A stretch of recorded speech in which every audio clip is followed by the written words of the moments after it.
the first thing he said to me is, I want my show like my records.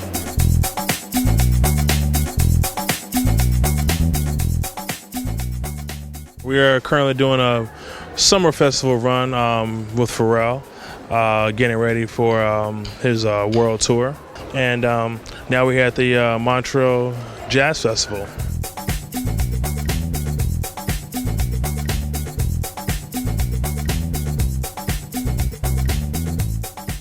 Sounds great. Soundcheck was amazing. We ran about approximately, the venue house limit is 100 dB over an hour. We ran about 96, and it was fat, beefy. I mean, the clarity was there, the punch was there. And actually, it's my first time on the LYON PA. I'm not necessarily a Meyer fan, but today I'm pretty happy with what I got. My preferred PA is I love the Claire i5 for a proprietary rig, but if I can get on a DMB or Adamson rig, I'm in heaven.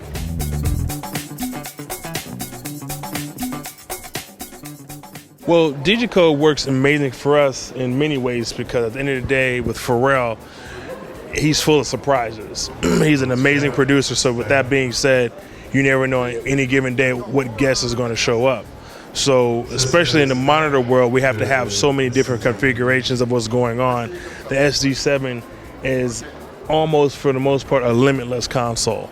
Now, if I were on a profile or a D show for that matter, in monitor world, we run out of outputs. For front of house, I can pretty much get around any desk, but the SD7 sounds the best to me thus far in the digital world.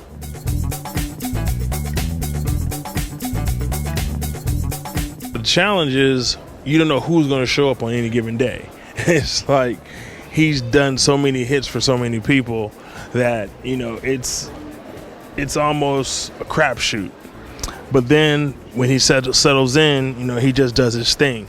So, the challenge is just basically, staying true to the music because, it's stuff that you grew up with, so you find yourself inadvertently, vibing to the music and then losing folk, which is a good thing. But, his show is just nonstop hits.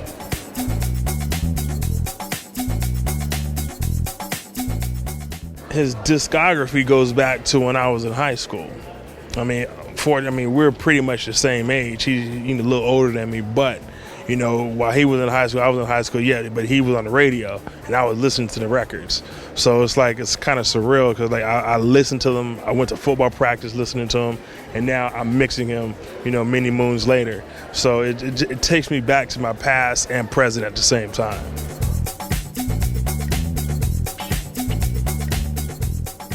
The recipe for that is staying true to the record.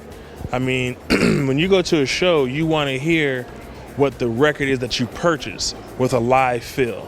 And a lot of times when you go to a show, even though you may have, Pro Tools running or playback running of some sort, you lose the essence of the liveness of the band.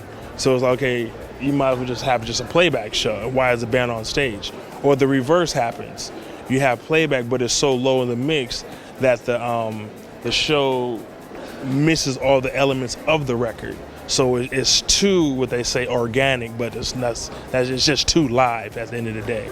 So my recipe is stay true to the record, make sure everybody gets their shine. Pro Tools, or whatever playback medium you use, and gets their shine, the band and the artist.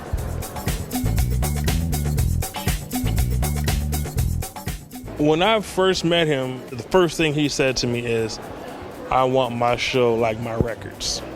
So for my preparation, I went back into the archives, and I'm not going to say I listened to every record, but I refreshed myself with many of the records that could possibly be out or that's already out.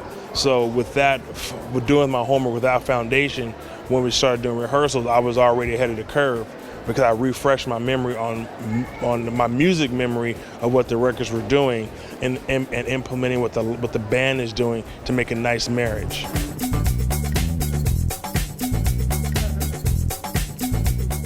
I fought it. I fought learning Pro Tools. I did not want, because I went in the studio, I come from 2-inch. Then when Pro Tools showed up, I was like, nah, don't want to do it.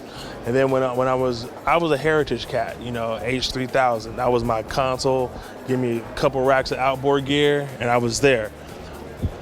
I fought learning. My first digital desk I got was on the D show. I did not want to learn the D show. I was like, no, no, no. But as I fought it, artists were like, you know, I want to use this because I have this, that, and the other going on. Or, you know, you just have too many inputs that the desk can't even handle physically. So that forced me into the digital world. And, you know, if I have a situation where a Heritage will accommodate the gig, I definitely use a Heritage, but just for the fun of, you know, not always being kind of, you know, getting lax and patching and, you know, troubleshooting. But, you know, I love the SD7, and, you know, if I don't have to, you know, I stay in the digital world all day.